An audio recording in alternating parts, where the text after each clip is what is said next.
everyone. We are at Marché de Noel, which is the inaugural Christmas market here in downtown Macon. We're right in front of the Tubman Museum. The vibe is for a European market, and they definitely, it's a vibe here. Let's walk around.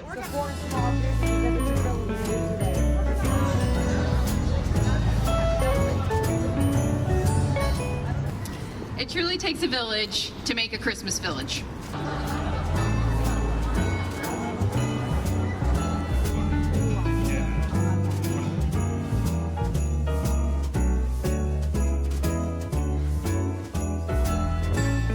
What you see around you tonight, a 10-day European-style Christmas market with German chalets, giant light displays, a live Christmas tree farm, and nightly activities and performances only exists because countless organizations rolled up their sleeves, put on their thinking caps, and said yes when I approached them with this wild idea.